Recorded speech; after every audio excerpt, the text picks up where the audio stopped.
Assalamualaikum warahmatullahi wabarakatuh. Halo semuanya, minasan konnichiwa. Jumpa kembali dengan Sensei di acara Wih Ada Sensei, ngobrol bareng yuk. Hari ini tuh Sensei kedatangan tamu ya. Ini mungkin kalau kalian yang sudah kenal bisa tahu siapa beliau ya. Sebelumnya kita suruh perkenalan dulu nih. Ya, silakan. Dengan siapa ini? Ya, terima kasih oleh Sensei. Ya. Perkenalkan, nama saya Muhammad Farhan. Asal saya dari Sukabumi. Saya alumni SMK 1 Kota Sukabumi, Ya. jurusan Teknik Instalasi Tenaga Listrik, lulusan tahun 2024. Tahun 2004, jurusan listrik SMK 1 Kota Sukabumi ya. Oke, nih Kang Farhan ya. Kang Farhan ini Sensei undang untuk berbagi cerita ya dengan Sensei, dengan teman-teman yang lagi nonton ya. Jadi ceritanya minta tipnya atau apa ya, cerita Kang Farhan ini mau ke Jepang ya. Ini prosesnya nih Kang Farhan ini mau ke Jepang. Jadi saya ingin tahu gimana sih proses Kang Farhan sehingga bisa mengikuti program ini sampai selesai dan insya Allah mungkin kedepannya bisa berangkat ke Jepang ya. Oke, seperti apa coba Kang Farhan diceritakan? Untuk program itu sendiri Sensei ada berbagai macam. Pertama pelatihan bahasa dulu. Dan bahasa tuh. Kedua ujian sertifikasi. Ujian sertifikasi itu ada JFT ya. sama SSW. Sama SSW. Kemudian yang ketiga ada matching job. Matching job betul. Yang keempat ada pemberkasan. Pemberkasan 4 tahap ya. Ya. Untuk Kang Farhan sendiri pembelajarannya udah selesai nih? Udah Sensei. Udah selesai. Itu berapa bulan sih? 6 bulan Sensei. Oh, 6 bulan. Di mana pelatihan bahasanya? Di sekolah. Di sekolah.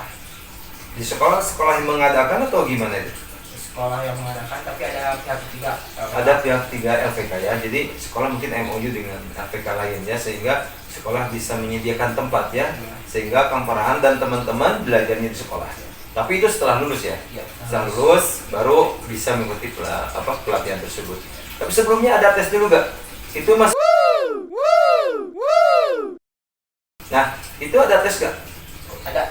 Oh, ada tes. Ya, ada tes psikotes ya. Ada. Yang pertama itu tes psikotes. Psikotes. Yang kedua itu MCU. MCU. Yang ketiga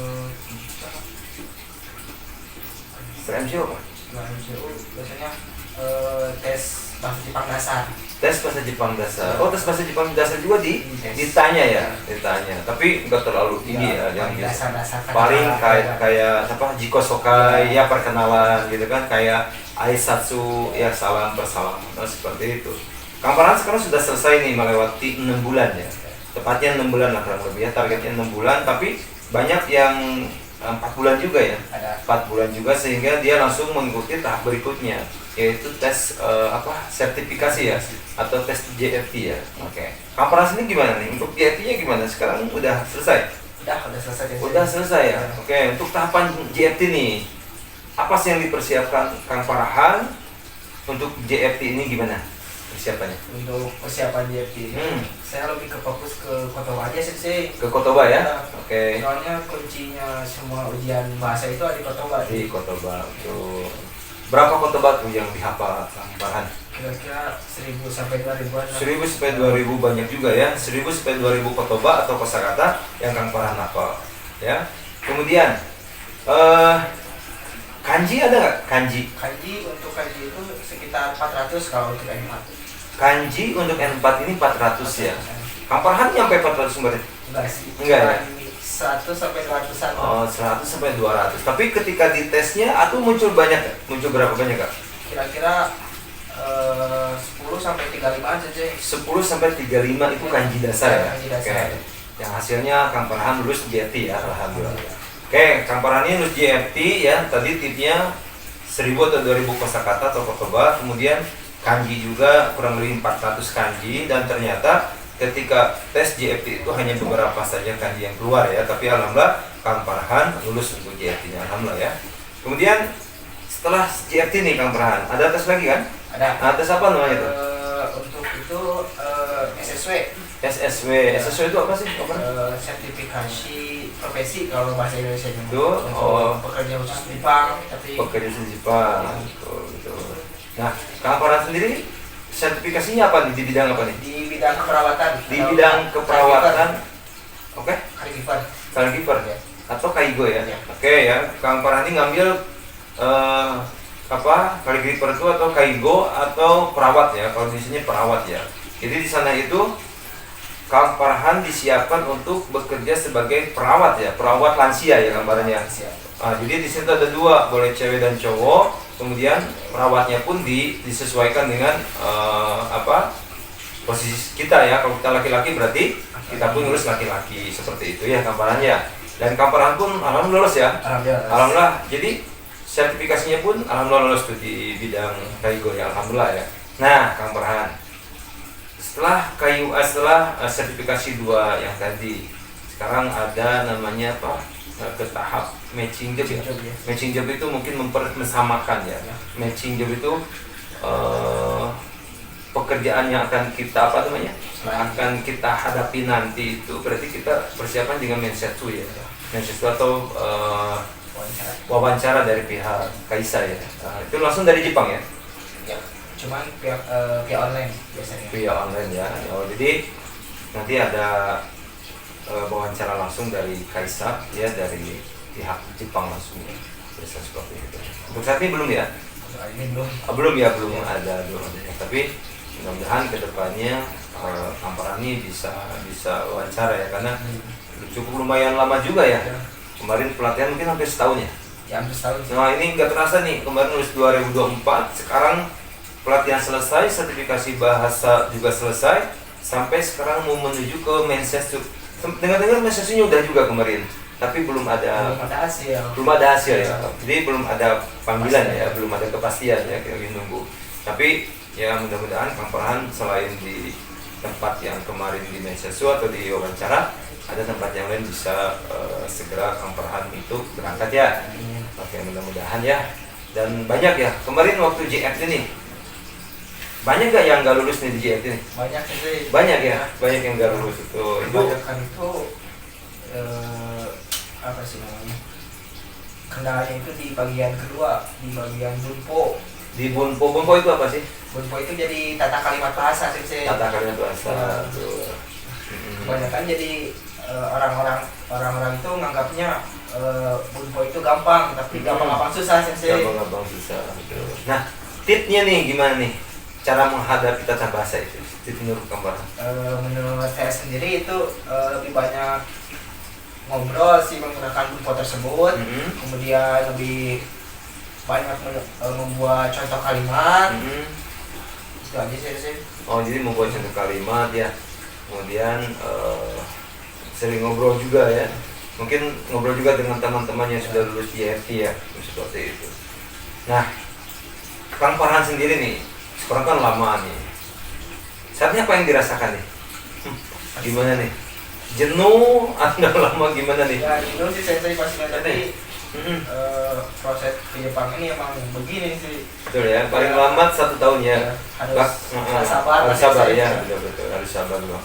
Nah, jadi ke Jepang itu ada 2 job sebenarnya, ada dua program. Yang pertama program TG ya, atau TG no, dan satu lagi magang ya. Nah, ini magang. Jadi untuk Kang Farhan yang ini yang TG ya, yang untuk TG ini itu berapa lama sih?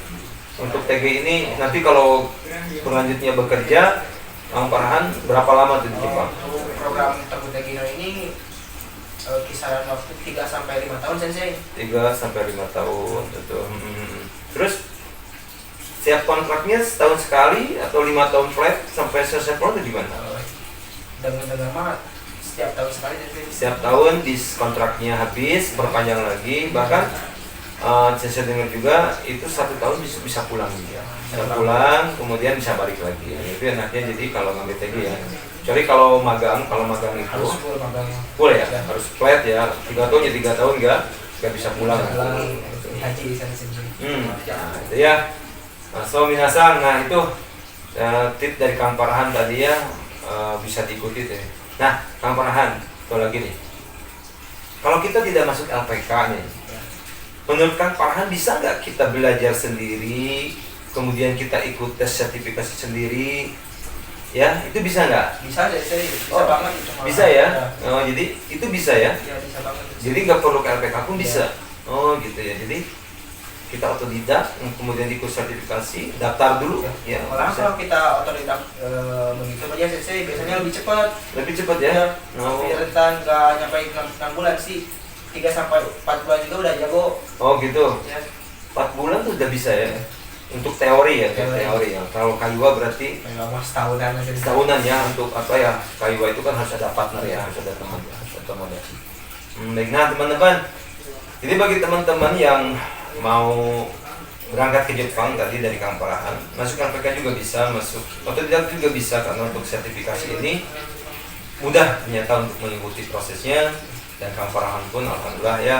Dan Kang Parahan mohon maaf nih, jadi kemarin juga waktu banyak siswa-siswa yang memang cukup mengkhawatirkan lulus atau tidak nih mereka ya. Dan ternyata mereka lulus sekarang, alhamdulillah ya. Itu karena yakin kalau memang Kang Parahan, kalau memang itu rezekinya tidak akan ketukar ya. Nah itu jadi insya Allah. Nah ini ya dari Kang Parahan. Ini kita doakan nanti Kang Parahan bisa segera berangkat ke Jepang. Ya. Nah itu saja Kang Parahan. Terima kasih atas waktunya. Dan satu kata lah untuk teman-teman yang ada di rumah seperti apa? Ya, untuk teman-teman yang masih dalam proses pembelajaran, tetap semangat dan tetap sabar karena ke Jepang ini tidak seinstan yang dibayangkan. Sensei harus apa ya? Ini mah harus kuat lah Sensei. Harus kuat ya. Baik Harus kuat mental, juga. perasaan maupun raga. Oh gitu, harus kuat segala-galanya ya. Oh ya satu lagi lupa saya itu. Apa tujuan Kang Parahan ingin pergi ke Jepang? Pertama sih pastinya ingin cari uang Sensei. Cari uang ya, betul. Kenapa di Indonesia juga bisa cari uang? Karena di Jepang itu gajinya tinggi Sensei. Gajinya tinggi ya. Oke. Berapa nih kisaran di Jepang tuh? Kalau untuk program Toku Tegino di kisaran 15 sampai 25 Sensei. 15 sampai 25. Oh. Itu 25 udah dengan lembur kali ya. Udah dengan, nah itu ya. Ini mau ke Jepang nggak teman-teman? Kalau mau ke Jepang ya bisa tanya-tanya dengan Sensei ya. Nanti juga dengan Kang Parahan juga bisa. Jangan lupa nanti di komentar ya. Nanti Sensei akan hadirkan insya Allah tamu-tamu yang bisa memotivasi kalian semua ya, senpai-senpai tachi yang saat ini mungkin sudah pulang dari Jepang juga ya kabarnya. Nanti kita gabungkan ngobrol di sini ya, agar teman-teman bisa termotivasi, bisa berkembang. Nah itu dari kami ya Kang Parahan, terima kasih atas waktunya. Mudah-mudahan apa yang disampaikan Kang Parahan ini bermanfaat buat teman-teman yang ada di rumah maupun siapapun yang sedang nonton video ini ya. Jangan lupa like and subscribe-nya di Wih Ada Sensei Ngobrol Yuk. Terima kasih. Assalamualaikum warahmatullahi wabarakatuh.